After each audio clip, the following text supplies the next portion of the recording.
திட்டமிட்டு நடந்த கரூர் சம்பவம். வசமாக சிக்கிய விஜய், சிக்க வைத்த ஆதவ் அர்ஜுனா. கரூரில் நடந்த துயர சம்பவம் தற்பொழுது விஜயை அரசியல் மற்றும் சினிமா இரண்டிலும் மக்கள் துடைத்து எறிய வைத்துவிடும் சூழலை உருவாக்கியிருக்கிறது. கரூர் சம்பவம் தொடர்பாக டெல்லியில் உள்ள சிபிஐ தலைமையகத்தில் தவிக தலைவர் விஜய் ஏற்கனவே இருமுறை நேரில் ஆஜராகி விளக்கமளித்திருந்தார். அதனைத் தொடர்ந்து மூன்றாவது முறையாக மீண்டும் சிபிஐ அலுவலகத்தில் விசாரணைக்காக ஆஜரான விஜயிடம் நடந்த விசாரணை சுமார் 7 மணி நேரம் நீடித்தது. மாலை 6 மணியளவில் விஜய் அலுவலகத்தில் இருந்து வெளியேறினார். சிபிஐ அதிகாரிகள் எழுப்பிய அனைத்து கேள்விகளுக்கும் அவர் பதிலளித்ததாகவும், விசாரணையின் போது கூடுதலாக சில கேள்விகளும் முன்வைக்கப்பட்டதாகவும் தகவல்கள் வெளியாகியுள்ளன.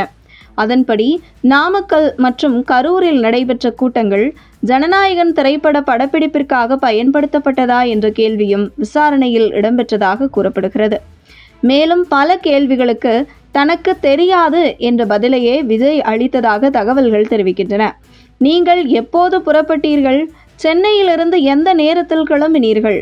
கரூரில் மதியம் 12 மணிக்கு பிரச்சாரம் நடைபெறும் என புஷி ஆனந்த் அறிவித்தது உங்களுக்கு தெரியுமா போன்ற கேள்விகளும் எழுப்பப்பட்டன. இதற்கு பதிலாக அனுமதி வழங்கப்பட்ட நேரத்திற்குள் தான் பிரச்சாரத்தை முடித்ததாக விஜய் தெரிவித்ததாக கூறப்படுகிறது.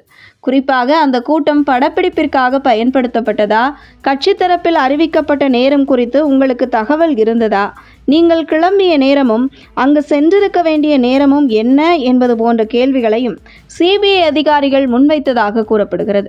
இந்த நிலையில் கரூர் கூட்ட நெரிசலில் சிக்கிய தொண்டர்கள் அவதிப்பட்டு கொண்டிருந்த நேரத்திலும் விஜய் தனது பிரச்சார வாகனத்தின் மீது நின்றபடி உரையாற்றி கொண்டிருந்த காட்சிகள் ட்ரோன் மூலம் பதிவு செய்யப்பட்டதாக கூறப்படுகிறது. கூட்டத்தில் ஏற்பட்ட பெரும் நெரிசல் காட்சிகளும் அதில் பதிவாகியுள்ளன. இந்த காட்சிகளை ஜனநாயகன் திரைப்படத்திற்காக பயன்படுத்தும் நோக்கில் படமாக்கியதாகவும், 41 பேர் உயிரிழந்த சம்பவத்திற்கு பிறகு அவை அனைத்தும் நீக்கப்பட்டதாகவும் தகவல்கள் தெரிவிக்கின்றன. மேலும் அவரது பிரச்சார வாகனத்தில் பதிவு செய்யப்பட்ட காட்சிகளும் அழிக்கப்பட்டதாக கூறப்படுகிறது. எல்லா ஆதாரங்களையும் நீக்கியதாக நினைத்திருந்த நிலையில் விசாரணையில் புதிய திருப்பம் ஏற்பட்டுள்ளது. சமீபத்தில் சிபிஐ அலுவலகத்தில் ஆஜரான விஜயிடம் நீக்கப்பட்டதாக கருதப்பட்ட ட்ரோன் காட்சிகளை மீட்டெடுத்துள்ளோம் என அதிகாரிகள் காட்டியதன் மூலம் விசாரணை தொடங்கப்பட்டதாக தகவல்கள் வெளியாகியுள்ளன. அதேபோல ட்ரோன் காட்சிகளில் கூட்டம் பெரிதாக தோன்றும் வகையில் மனித சங்கிலி அமைத்து பொதுமக்கள் வெளியே செல்லாமல் தடுத்து வைக்கப்பட்டதாகவும் குற்றச்சாட்டுகள் எழுந்துள்ளன. இந்த நிலையில் கரூர் விவகாரம் குறித்து சிபிஐ விசாரணை நடத்த வேண்டும் என உச்சநீதிமன்றம் சென்று சிபிஐ விசாரணைக்கு வருவதற்கு முக்கிய பங்காற்றியவர் ஆதவ் அர்ஜுனா. ஆனால் தற்பொழுது அதுவே விஜய்க்கு எதிராக திரும்பியுள்ளது.